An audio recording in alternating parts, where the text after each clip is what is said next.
Well, hello there, and welcome to another edition of Temporary Australians. I'm Jonesy. I'm Hirsty. What an action-packed show, the Bindoon Drags. Mate, it's just unreal. Families, clubs, it was just great fun seeing all the riders and the kids racing. I love the smell of dirt in the morning.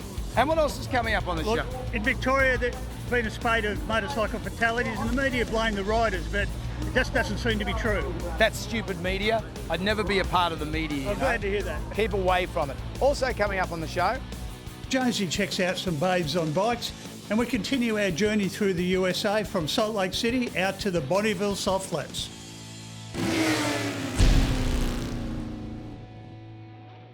Motorsport is popular all over Australia. But north of Perth, it's the Bindoon Drags that have grabbed our attention.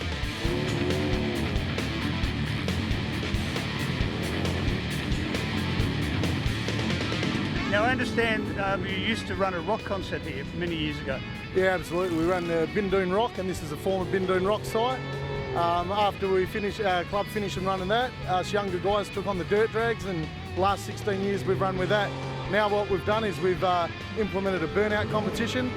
Some ballistics real good at it, and basically we built a burnout pad for him, and he invited all his mates. You got a lot of them too. I've seen them queuing up for a long time. We've got 100 cars here today. Most of it, I think the least we've ever had is about 80 cars. So it's actually a good problem to have that many cars here. But yeah, the popularity of burnouts has just grown hugely in Western Australia. So we sort of grabbed all of that and run with that as well, as dirt drags has as well. So how hard is it to make that safe? I mean, obviously with a car spinning around like that, you need to have protection for the crowd. That's right. Our insurance says we've got with the safety fence that we actually go above and beyond what we're supposed to have, obviously for our own protection and for the protection of the people that come here. No one wants to come here and get hurt, and no one in the state has got as safety stuff as we've got here. Tony, this is your first time at Bindoon. What's your impression? Oh, look, it's great. Unfortunately, I've had to work every other time, so it's great to get out there and check it all out. But hey, what a great venue, what a great day. There's something for everyone to do here today. John, a big field in the nitro bikes today. Yeah, we've got 5 or 6 of them in there today. That seems like it's a lot for this kind of category of racing. Yeah, it is. It's probably the biggest field we've had for them. A lot of the bikes that used to be on the bitumen and stuff like that have sort of not having around this year, so they put paddle tyres on and they're out here, so it's good. Now, why do you think people are going from the road to the dirt? Is it that popular now, do you think? I think it's all about racing. It's the next place they can race. If there's no bitumen drags on that season, they can come down to the dirt and race. It's just as much fun. Sludge, tell us about your race bike. We got a nitro Harley. Terry Taylor helped us build her up. This is our first year in nitro. We're going to top fuel, so it's a bit of a learning curve, bit of fun, and a wild, insane ride. This is quite a good program idea, I guess, giving people a chance to run their bikes in, to make changes and then get ready for the elimination rounds. Absolutely. Look, you know, you need to have a few trials with these. They're a temperamental machine, some of these motorcycles. And to get into the finals, you need to finely tune them, and you know, to have 3 or 4 runs beforehand to get all the tweaks out of it, to get it going for the last run. Yeah, it's a great idea. So what's the category that you're actually racing in? This one's running in modified Harley, which is basically a street type bike with knobby tyres or paddle tyres on it. What's it like when you're actually queued up there waiting for the lights and the sound of the crowd and the bikes and the dirt everywhere? How do you feel when you take off? Well, naturally you always get nervous, but the idea of it is just to hit the throttle full steam ahead and drop the clutch and hope you get there first. What'll he win if he actually wins at the end of the night? Oh, I think just a trophy and a bit of glory, mate, and that's all we need.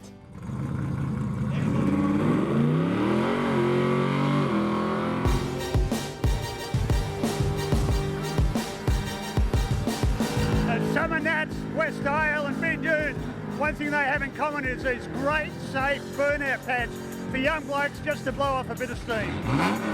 It makes sense to have a specialised burnout pad in a safe environment rather than have young blokes doing it on the street. Definitely, that was one of our main goals, building the pad, was to put that forward. I mean, there's so many things around the hoon laws now and stuff like that. Here's somewhere people can come, $100, beat a car up all day in a safe environment. You get much feedback from the families? Absolutely. Most of the families that talk to us are rapt that their kids are not on the streets doing burnouts, getting their cars seized. They know that we keep everyone under control, so it's a good thing. What is it like when you get out in the ring? When you get out there, it's like nothing else. Just go hell for leather, eh? It's beautiful. So do you aim to blow your tyres out or make more smoke? Every time, and more smoke. What's the attraction? Oh, just big skids and a good time out there. So how far are you prepared to go with your vehicle? I'll blow it up if I have to. Fully caged, nice grandstand, very safe. You know, I don't think if anything happened, no one's going to get hurt out there. It's a very, very safe environment. Very good.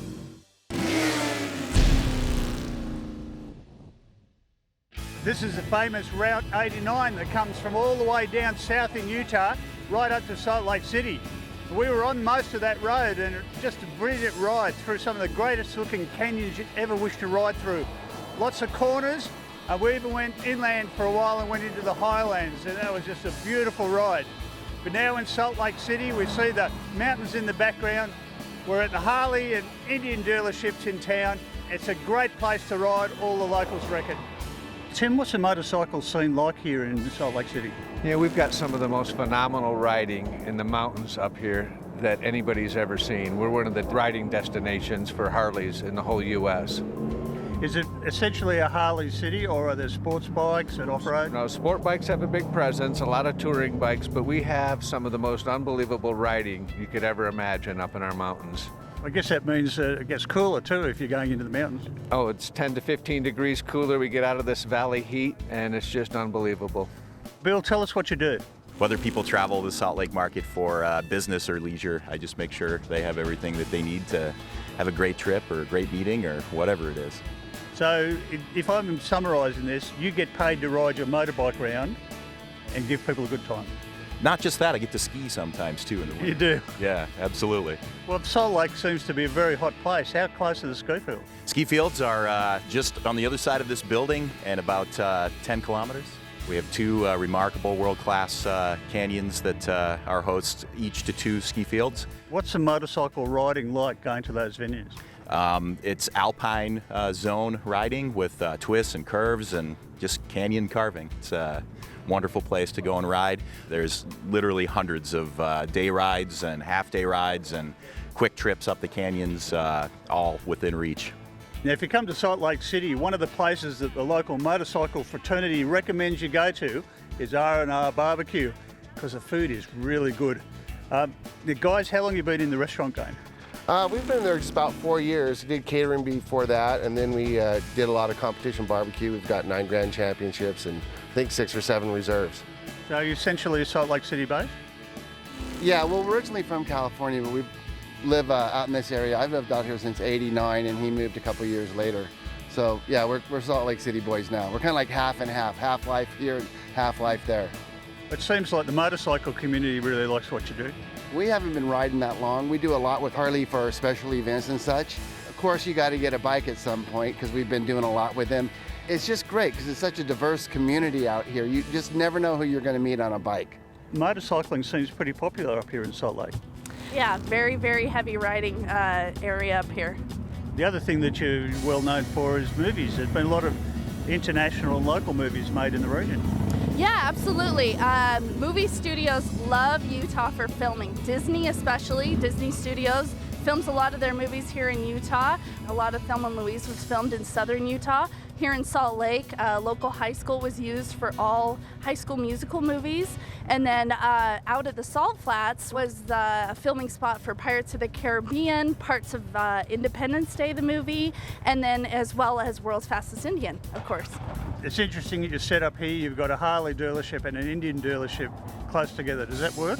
Absolutely. There's a lot of people that are riders that have had 2 or 3 motorcycles, primarily on the Harley side, that just want to experience something different. And the Indian has come on and given them a great alternative. I'm a guy that's put 65,000 miles on a Harley. The last 3 months I've been riding an Indian. Unbelievable, like it. There's certain things it does better, there's certain things I miss, but it's a great product. We've done very well with it. We sell quite a few every month. And it's not so much that it's in competition, it's the guy that loves to ride and just wants to try something different. Talking about American motorcyclists, are they very faithful to their home brand?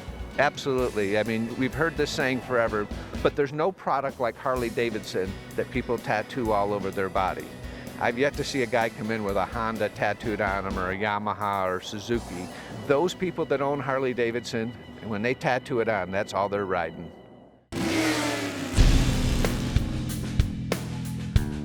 We've had a terrible start to the year. Over the last 2 decades, we've had a decline in rider casualties, which is great. Then at the start of this year, something changed and we had this spike of death and injuries with, I think, 30 dead in the first 5 months of the year. With that recent spate of motorcycle fatalities in Victoria, what I read up in New South Wales that it was all the riders' fault, but it's turned out that's not the case. There was a mix of causes, as you would expect, when there's a number of unrelated separate incidents, and in some incidents there was rider error. But in a number of the other incidents, there was no rider error, and it was driver error. It's interesting how media tends to sensationalise stuff, and they go towards the stereotype pretty well every time when it's a motorcycle issue. Ian Royal in the Herald Sun did a piece raising the issue from the rider's point of view about the concerns that the works had to be funded by the motorcycle safety levy, and then the broader question of the appropriateness or otherwise of having a motorcycle safety levy when, let's face it, motorbikes tread lightly on the roads. If you have the sort of damage that gets done to roads to cause resurfacing works to be done in the first place and damage around the edges of the roads, that's the big heavy vehicles that do that. It's not the motorbikes who cause that, but it's a motorcycle funded levy which has come in to do the repair works. There was several problems with the way this has been promoted in the media and so on, and it gives us a very bad image. We had Operation Motus, which is a Victoria police operation targeting bike riders rather than targeting people on mobile phones, texting, people with unroadworthy cars. Are there any concerns you have relating to issues like texting or lack of awareness? The texting, I think, is the great unknown at the moment as to how much of a cause it is in accidents that occur, because it's not always investigated. Anecdotally, I think we all know that it's happening and happening way too often, and that puts riders in particular as vulnerable road users at great risk. We're going right back to the start, really, where we've just introduced the second stage of the graduated licensing scheme for young drivers before they get their L plates. What we found when we introduced it for car drivers is it reduced the accident and serious injury rate and death rate by 20% immediately.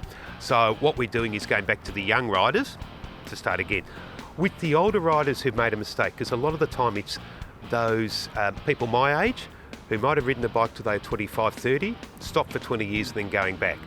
They're the simple mistakes. So in many ways, it would be worthwhile for some of the older riders who are going back to riding after 15 to 20 years to actually do a refresher course, because it's essential. I think there would be something in that. If you made it a subsidised course, that would be fantastic. If the Minister is talking about supporting something like that, we'd be right beside him trying to get it too. For more information on this topic or any other rider-related issue, go to Maurice Blackburn Stop Smidsy Facebook page.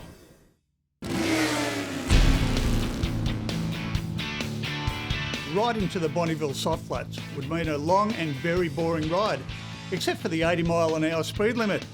For those of us used to Australian speed limits, it means riding a lot faster and having a lot more fun. The famous Bonneville Salt Flats, how far away are they? The Bonneville Salt Flats are 200 kilometers west of us. Pretty much the running joke is you'll find out how fast your bike goes.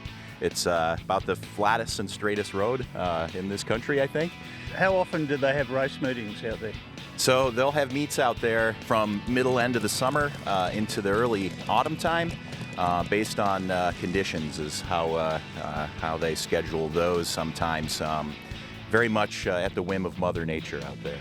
The biggest event by a lot is Speed Week, and that's hosted by the Southern California Speed and Timing Association. And they have the run what you brung sort of events, and you can go out and you can get on the short course. I noticed in the world's fastest Indian that Burt Munro didn't bother registering, so I guess we could just turn up, couldn't we? I don't know if that's going to work in today's time. That was something that I think was probably all the planets were in line for. They say if you look down the Bonneville Salt Flats, you can actually see the curvature of the earth. It is that flat for so long, completely unobstructed. The racing culture out there is just like no other place in the world. You've done some racing there, I believe. Yeah, I've got about 35 runs out on the salt. It's my nirvana. I don't own a set of golf clubs. If I've got free time, it's on a motorcycle, and hopefully we get out on the salt this year and try to run some record numbers. What are you riding out on the salt? 1000cc production bike. So far we've tapped 2046 with it, and hopefully we can get some big numbers this year out on the salt. Well, you're talking miles per hour there, aren't you, for us, our Australian viewers? For you Aussies down under, we're miles per hour. I've got to ask, how do you stop a bike at that speed on the Salt Flats? Well, the neat part is, like I said, it's such a big venue. We can give them a 6-7 mile course and 2 to 3 miles of shutdown if they need it. But they've all got chutes, and the scarier part on a bike is sometimes that chute tends to lift the back end of them up. You really only see them go off the start. You can get right by the start line, and then you can see them pushed out, and then you see them disappearing, or you can go halfway along the course and just see them go past, you know. Oh, what was that? Bill, this is where Burt Munro rose to fame. We're on hallowed ground for sure. Definitely, if you were well, we call ourselves motorheads here. Is it a petrol head in Australia? Yeah, something like that. Well, if you're a true petrol head, you have to make the pilgrimage out here to the Bonneville Speedway for sure. It isn't the speedway like we're used to in Australia, which is a commercial endeavour. The gates are locked. This is open to the public anytime. Correct. We're fortunate to have a lot of public lands in this country, and this section of public lands is managed by the Bureau of Land Management. What's the course like here? It's long and straight, and definitely different than asphalt. At the higher speeds that these guys are going, 300 mile an hour plus, they need this kind of terrain to be able to stretch out their gears. For those of us that are going a little bit slower, it feels a little floaty, almost like riding on a beach. It's very, very hot, and the salt's reflecting. People get badly burnt, sunburnt, under hats, because it all reflects off the salt. So it's not a pleasant place to be for too long. We usually only stay for about 3 hours, and we wet ourselves down before we go out there, have some big bottle of cold water with us, but it's an iconic place, and if you've got motorcycles in your blood, you know, you have to see it.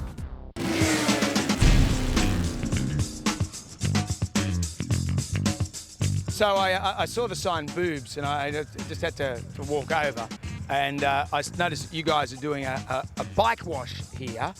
Caro, your daughter Katie has had an undiagnosed condition since the age of 6. It's something that she had when she was little, and it's progressively gotten worse as she's gotten older. But how, as a parent, how frustrating is that? So no one can tell you what it is? No, nothing at all. No idea. And how does it affect her? So she is now in a wheelchair, and she's non-verbal, and she basically has no movement of her arms or anything at all. Oh, the poor mate. So you guys are raising money here by polishing Hirsty's bike. He's got pots of money, so, you know, don't skimp on anything. So how much have you raised thus far? Overall, for the whole Trike for Katie fundraiser, we're up to about 17,000. So that's what you're going for? You want to get a trike for Katie? Yep, that's right. So we need to raise the funds for the bike. We're going to get a Harley Softail, and then we need to get it converted into a trike. Okay, so how much do you need for that? The conversion's going to be about 30,000. Well, great work. Keep going. Yeah. And have you got like a website or anything? Oh, we do. We have a Trike for Katie Facebook page. Don't stop. Okay, keep going.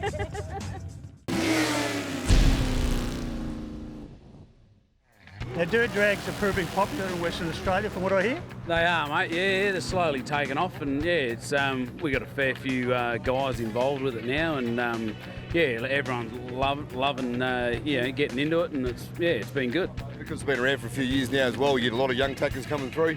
They've come up with small bikes, then they build up to the bigger bikes. Now you get a lot of crew 15 years on, now they're on the big bikes. So it's sort of like a family thing as well. Yeah, I have noticed that. A lot of the little kids and girls as well racing. Mate, it's a family event, bud. Everyone comes here to race. No one wants to race more than little girls. They love it.